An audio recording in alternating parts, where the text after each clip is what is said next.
Good morning, everyone. Today we have to discuss about the Ohm's law. So Ohm's law is represents the relationship between the potential difference and current through the conductor. मतलब I और V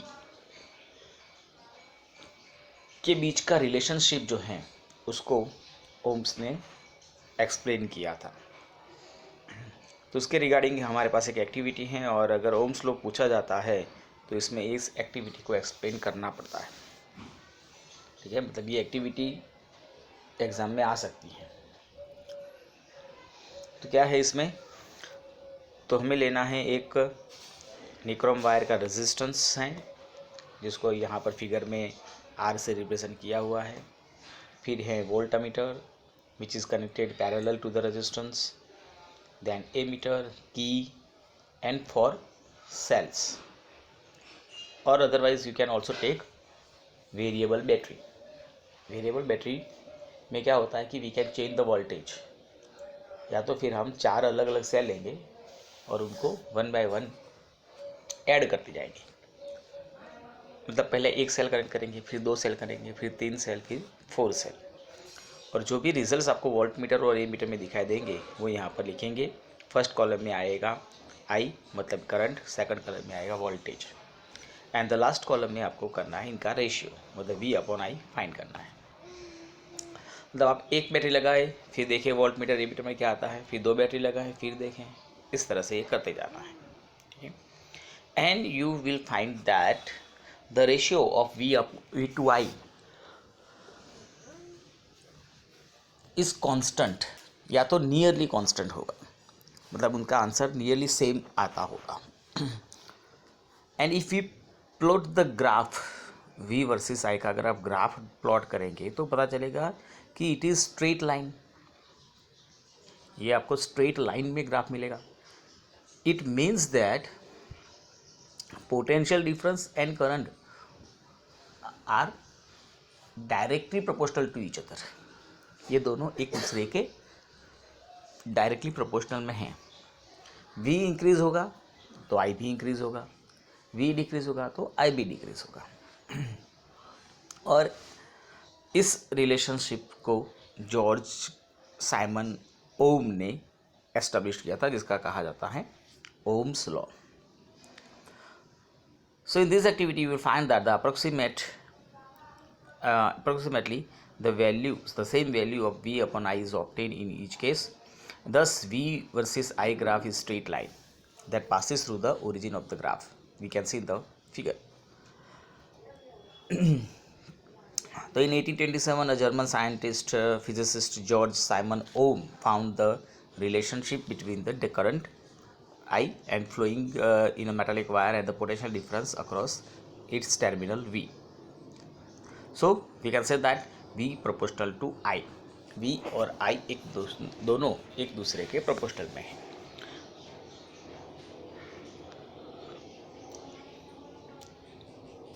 So if we remove the sign of proportionality, then we have to put a constant. So V proportional I था, we have removed I proportional, so we have to put a constant. We have taken here R as a constant, and R is the constant of resistance of a metallic wire. मतलब कोई भी metal होती है तो metal का अपना एक resistance होता है, उसको हम R से रिप्रेजेंट करते हैं। तो V upon I is equal to constant which is R. So we can say that V is equal to IR. Remember this formula guys, numbers of times we are using this formula. V is equal to IR, whereas V is potential difference, I is current, and R is resistance for a given metallic wire, and it is constant. फिर constant लेकिन given metallic wire और at a given temperature, ये याद रखना। मतलब अगर आपने wire बदल दिया, पहले आपने कॉपर लिया था, फिर सिल्वर लिया था, या पहले पतला लिया था फिर मोटा लिया, तो अलग अलग मटेरियल की अलग अलग रेजिस्टेंस होगा। टेम्परेचर अलग अलग हो जाएगा तो भी रेजिस्टेंस अलग हो जाएगा।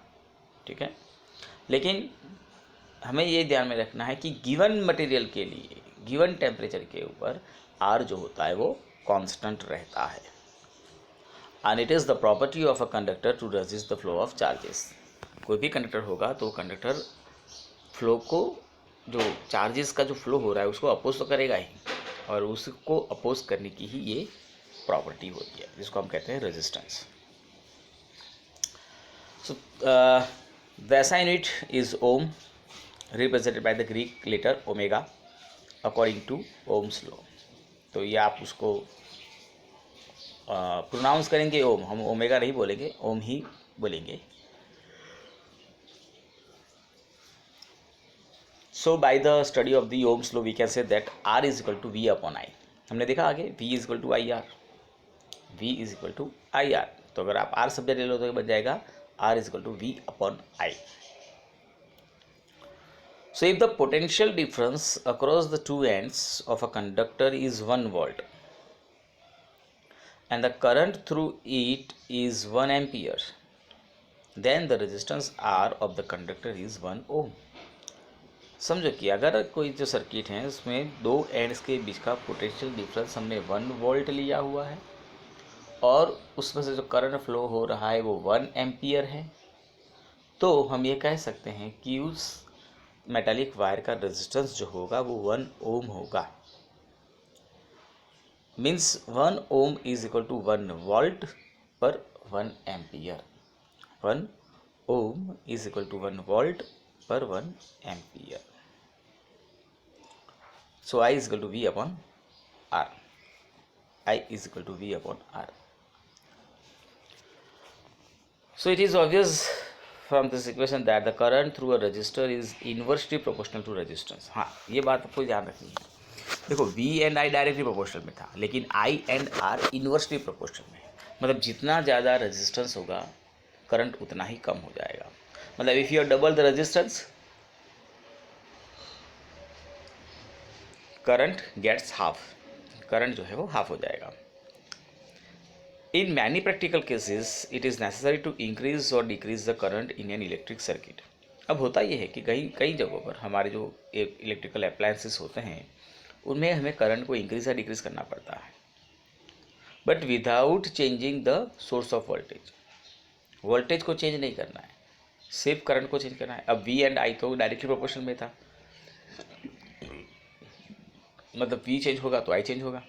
देखिए हमें V चेंज नहीं करना है और I चेंज करना है, तो इसके लिए आप रेजिस्टेंस को यूज़ करेंगे। So component use to regulate current without changing the voltage source is called variable resistance.